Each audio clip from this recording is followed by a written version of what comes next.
ምን ጊዜ በእግዚአብሔር ቃል የመጣ ነገር በሙሉ ምንድነው ብለን ብንል ስጦታ ነው። በእግዚአብሔር ቃል ውስጥ እግዚአብሔር ለሰዎች ሁሉ ያስቀመጠው ምን አለ ብለን ብንል ስጦታ አለ።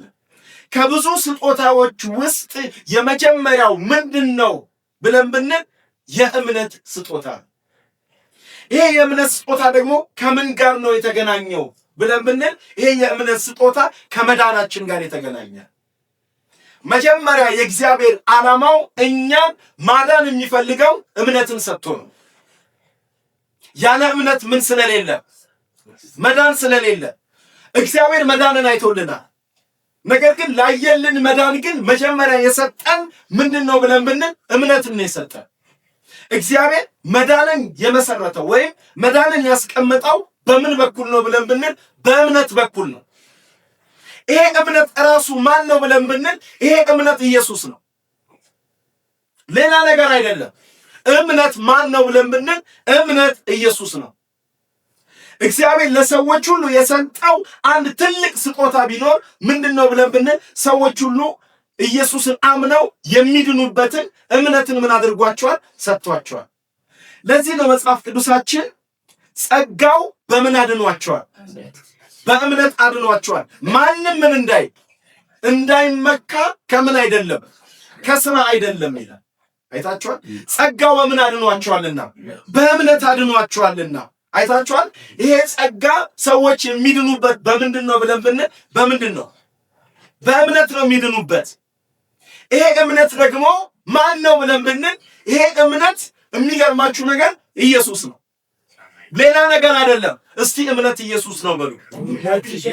እስቲ ደግማችሁ በሉ እምነት ኢየሱስ ነው በሉ። ስለዚህ እግዚአብሔር እምነት የሆነውን ኢየሱስን ለሰው እንደ ስጦታ አድርጎ በመስጠት ሰው ሁሉ ምን እንዲል ማለት ነው? እንዲድን። ክብር ለእግዚአብሔር ይሁን። መጽሐፍ ቅዱሳችን ሮሜ 12 ቁጥር 3 ላይ እንደዚህ ይላል፣ እግዚአብሔር ለእያንዳንዱ የእምነትን መጠን እንዳካፈለ ብሎ ይናገራል። እግዚአብሔር ለእያንዳንዱ የእምነትን መጠን እንዳካፈለ ብሎ ብዙ የሚናገረው ነገር አለ። ስለዚህ እግዚአብሔር ለሰው ሁሉ ያከፋፈለው ምን አለ? እምነት አለ። በእርግጥ በዚህ ክፍል ውስጥ ስለ ስጦታ አይነቶች ነው የሚናገረው። ነገር ግን እግዚአብሔር ደግሞ ለሰዎች መጀመሪያ እግዚአብሔር የሚሰጠው የመጀመሪያ ስጦታ ምንድነው ብለን ብንል እምነትን ነው የሚሰጠው። ክብር ለእግዚአብሔር ይሁን። ምክንያቱም ቀጥሎ የመንፈስ ቅዱስ ስጦታዎች የሚባሉት ነገሮች በሙሉ ተከታዮች ናቸው።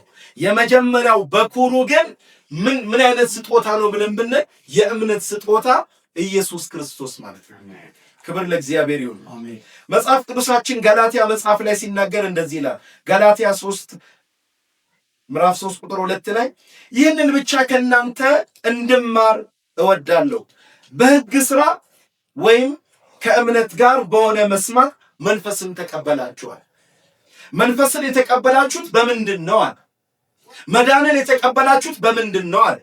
ጸጋን የተቀበላችሁት በምንድን ነው አለ? ምክንያቱም ጸጋ መዳን የሚባለው ነገር በምን ስለማይመጣ? በሕግ ስለማይመጣ፣ በሥራ ስለማይመጣ። መዳን፣ እምነት፣ መንፈስ የሚባለው ነገር የሚመጣው በምንድን ነው አለ? በእምነት ነው አለ። እምነት የሚባለው ነገር ደግሞ ከራሳችን ወጥተን ኢየሱስ ሰርቶ በጨረሰው ነገር ላይ የምናምነው ነገር ማለት ነው። ስለዚህ እግዚአብሔር እምነትን ሲሰጠን በሰጠን እምነት ማንን ብቻ የምናይበት? ኢየሱስን በማየት መንፈስን የምንካፈልበት፣ ጸጋን የምንካፈልበት። ስለዚህ ሐዋርያው ይህንን ነው የሚነግራቸው። እናንተ መንፈስን የተቀበላችሁት በሕግ ሳይሆን በምንድን ነው አለ? በእምነት ነው አለ። ክብር ለእግዚአብሔር ይሁን። እንደገና መጽሐፍ ቅዱሳችን ቁጥር 5 ላይ ሲደግመው እንደዚህ ይላል። በዛው ምዕራፍ ላይ እንግዲህ መንፈስን የሚሰጣችሁ በእናንተ ዘንድ ታምራትን የሚያደርግ በሕግ ሥራ ነው ወይስ ከእምነት ጋር በሆነ መስማት ይላል። ስለዚህ ከእምነት በሆነ መስማት ምን ሆኗል ማለት ነው? ከእግዚአብሔር ዘንድ የድህነትን ጸጋ ተቀብለንበታል። መጨረሻ ላይ እዚህ በዕብራውያን መጽሐፍ ምዕራፍ 10 ላይ ከ38 እስከ 39 ያለውን አነብላችኋለሁ። ጻድቅ ግን በምን ይኖራል? በእምነት ይኖራል። ወደኋላ ቢያፈገፍግ ነፍሴ በእርሱ ደስ አይላትም። እኛ ግን ነፍሳቸውን ሊያድኑ ከሚያምኑት ነን እንጂ ወደ ጥፋት ከሚያፈገፍጉት አይደለንም። ዕብራውያን 10:38 አሁን እዚህ ጋር ጻድቅ በምን ይኖራል? በመጀመሪያ ደረጃ ጻድቅ ራሱ ጻድቅ የሆነው በምንድን ነው ጥያቄው አይደለ? ጻድቅ እኛ የጸደቅነው በምንድን ነው? በስራ አይደለም። የጸደቅነው በምንድን ነው? በእምነት ነው። በእምነት የጸደቀ ጻድቅ ደግሞ መልሶ በምንድን ነው የሚኖረው? በእምነት ነው የሚኖረው። እግዚአብሔር የሰጠን ምን ስለሆነ? ስጦታ ስለሆነ። ስለዚህ አምነን ጸደቅን። ከጸደቅንም በኋላ ደግሞ የምንኖረው በሕግ አይደለም፣ በጸደቅንበት እምነት ነው። ምን የምንለው? የምንኖረው። በጽድቅ መቀጠል የሚቻለው በእምነት እስካለን ጊዜ ድረስ ብቻ ነው። ስለዚህ ሐዋርያው በጢሞቴዎስ ላይ እየተመለከተ ያለው ነገር ምንድን ነው ብለን ብንል ንጹሕ የሆነ እምነት ነው። የዳነበትን እምነትና አሁንም ደግሞ እየኖረበት ስላለበት እምነት ነው መጀመሪያ ምን የሚለው የሚያወራው። ስለዚህ ይሄ አንተ ጋር ያለው እምነት የማን ስጦታ ነው? የእግዚአብሔር ስጦታ ነው። ስለዚህ በዚህ እምነቱ እንደገና መልሶ ምን እንዲያደርግ እንዲቀጣጠል ነው ምን እያደረገው ያለው? እየመከረው ያለው። ዛሬ በእናንተ ውስጥና በቅዱሳን ያለ እምነት መቀጣጠል አለበት። አሜን ነው ወይ? ለምን መሰላችሁ? ብዙ ጊዜ ስለ እምነት ያለው አመለካከት በዓለማችን ላይ በምድራችን ላይ ስለ እምነት ጥሩ ነገር አይወራም ብዙ ጊዜ። ምክንያቱም በእምነት በጣም ብዙ ድል የሚነሳ ነገር አለ። ስለዚህ ሰዎች በጤናማ መንገድ እምነትን እንዳይረዱትና እንዳያስተውሉት ወይም ደግሞ ሰዎች እምነትን እንዳይቀበሉ በእምነት ላይ ማስፈራሪያ የሚመስል ነገር፣ የሐሰት ትምህርት የሚመስሉ ነገሮች ብዙ ጊዜ አየሩ ላይ ይለቀቃሉ። ነገር ግን በእምነት ጉዳይ ላይ ግን ሁልጊዜ ወደ መጽሐፍ ቅዱስ ልንመለስ ይገባል። ብዙ ጊዜ እግዚአብሔር በሙላትና በክብር በስልጣን የሚሰራበት መንገድ ነው አቢዩዝ የሚሆነው ብዙ ጊዜ ማለት ነው። ነገር ግን መጽሐፍ ቅዱሳችን ግን ሲያወራ ግን በእምነት ጉዳይ ላይ ሲሪየስ አቋም ነው ያለው። እኛ ክርስትና የጀመርነው የምንጨርሰውን በምንድን ነው? በምንድን ነው? በእምነት ነው። ስለዚህ በእምነት ጉዳይ ላይ ምን አንልም፣ አንደራደርም። የኛ እምነት ቁስን ስለማግኘት አይደለም። አሁን እምነታችንን ከቁስ ጋር ስለማገናኘት አይደለም። የኛ እምነት ኢየሱስ ነው። በእምነታችን ኢየሱስን ነው የምናየው። በእምነታችን ደግሞ የኢየሱስን ሕይወት ነው የምንኖረው። ስለ እምነት ስናወራ እኛ ከሚታየው ነገር ጋር አያይዘን አይደለም። ለዚህ ነው ብዙ ጊዜ እምነትን ከሚታየው ነገር ጋር ብዙዎች አያይዘው ከማውራታቸው የተነሳ በእምነት ጉዳይ ላይ በአየሩ ላይ በምድሪቱ ላይ በትውልድ አእምሮ ላይ የደፈረሰ ነገር እንዲኖር የተደረገው ለዚህ ነው። ሰይጣንም በዚህ ምን እያገኘ ስለሆነ አድቫንቴጅ እያገኘ ስለሆነ። ስለዚህ ስለ እምነት ሲነሳ ሰው ቶሎ ብሎ ጆሮውን ነው የሚዘጋው። ኖ እኛ እያወራን ያለነው እምነት ኢየሱስ ላይ ትኩረት ስለምናደርግበት እምነት ነው። አሜን ነው። የልጁን ሕይወት ስለምንኖርበት እምነት ነው የምናወራው። ስለዚህ ጻድቅ በምን ይኖራል? በምን ይኖራል? በእምነት ይኖራል። አሜን ነው። ክብር ለእግዚአብሔር ይሁን። ስለዚህ ሐዋርያው መጀመሪያ ይሄንን ባንተ ላይ ማየው ይሄ እምነት ምን ማለት አለበት? መቀጣጠል አለበት። ስለዚህ አጠገባችሁ ጋር ያለውን ሰው እምነትህን አቀጣጥለው በሉት። ይሄ በደንብ ልናስብበት የሚገባ ነገር ስለሆነ ለምን መሰላችሁ? ስለ እምነት ስናስብ ማንኛውንም ነገር የምናደርገው በምን ስለሆነ ነው? የሚያገለግል በእምነት ነው የሚያገለግለው። ስንጸልይ በእምነት ነው። ስናመልክ በእምነት ነው። ያለ እምነት እግዚአብሔርን ደስ ማሰኘት አንችልም። ማንኛውም መንፈሳዊ እንቅስቃሴ የምናደርገው በእምነት ስለሆነ ማለት ነው። በማየት ተነስተን ወይም ከማየት ተነስተን የምናደርገው ነገር የለም። ከእምነት ተነስተን ነው የምናደርገው። ያለ እምነት የሚሰራ ነገር ስለሌለ ማለት ነው። መጀመሪያ ራሱ እኮ እኛ ፊዚካሊ ኢየሱስን አይተን አይደለም እኮ ሄዳን ነው አይደለ? ሰምተን ነው ምን ያልነው? አምነን ሄዳን ነው።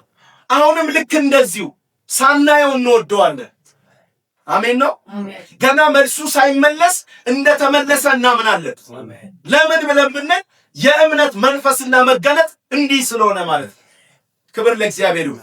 ስለዚህ ነገንም የምናየው በምንድነው? በምንድነው የምናየው? በእምነት ነው። እምነት ደግሞ ሁልጊዜ የሚያሳየን ማንን ነው?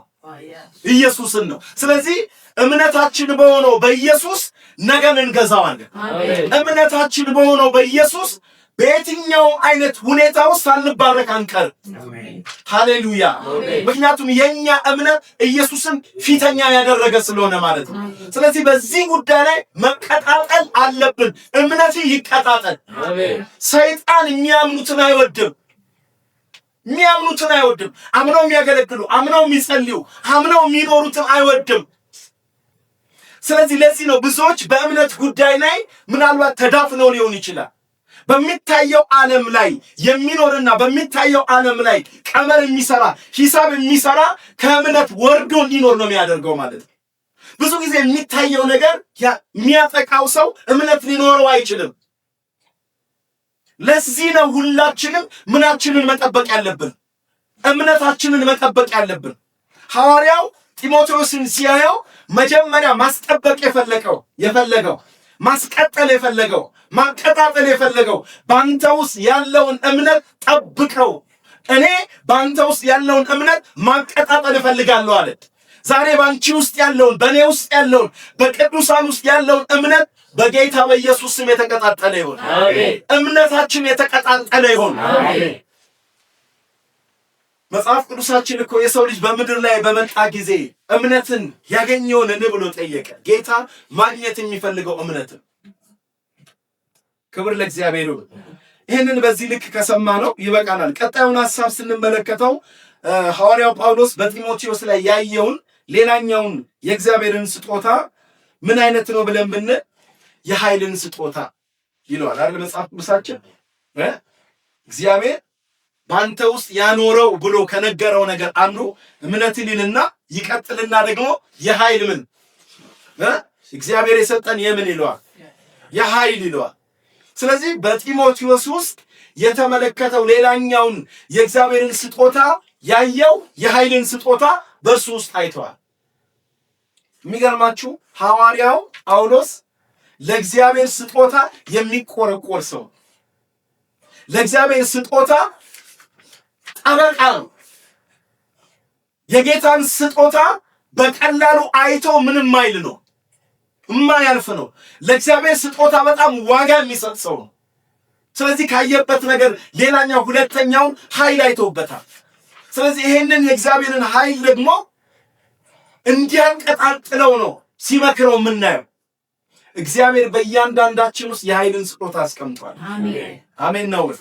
ግን የሚገርማችሁ በትክክለኛ ሁኔታ የኃይል ስጦታ እንዳለበት እንደተቀመጠበት የተረዳ ሰው በምንድን ነው ሊኖር የሚችለው? አይደለ? እንደተቀመጠበት ጸጋ መጠን እንደተቀመጠበት ኃይል መጠን ነው የሚኖረው። ነገር ግን አንዳንድ ጊዜ ረጅምና ጥልቅ የሆነ የድካም ህይወት ከየት መጣ?